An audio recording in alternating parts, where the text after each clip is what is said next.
Let's look at the diabetes data set that we read earlier.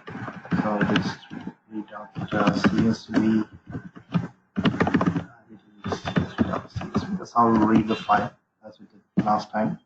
And let's quickly check the content. So we look at the response variable Y, which is a prognosis of progression of this disease over a course of next 1 year. So essentially, what we're trying to do is we often talk about whether data is skewed towards left or right. That's a common anodyne, right? So we hear people talking about whether data is biased or not biased, whether it's skewed towards right, left, center, and so on. I mean, let's go beyond what those anodynes are. So skewness is a measure that allows you to find out how your data is distributed with respect to the central tendencies. Central tendencies in this case, we're considering two metrics. First is mean, and second is median. So depending on how mean and median are spaced with respect to each other or related to each other, the skewness is estimated. So data could be right skewed or left skewed, depending on whether mean is less than median, right? That means the data is mostly gathered on the lower side, and that's why it's left skewed. And when the mean is higher than the median, then the data is right skewed. So let's quickly compute how to do that. So we'll take response variable and do a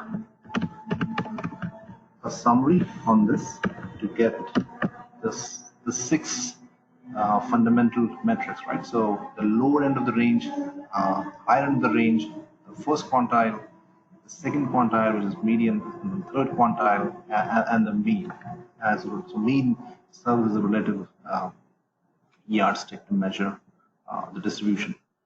And then we can quickly extract. So essentially here we have 6 different values. Now we can extract each of these values. So let's quickly, I'll just use a simple array element extraction. So define a variable called Q1 and assign it the second element. Then I have the second variable Q2, which is median, and then the third variable, which is Q3. And once I do that, I could quickly compute a Galton's skewness, right? This is defined as Galton's, and what it does is just basically computes the relative position of median with respect to Q1 or Q3. So this is how we compute that, and this is the value. So we typically look at whether the skewness is positive, negative, or 0. When it is 0, it's perfectly symmetrical.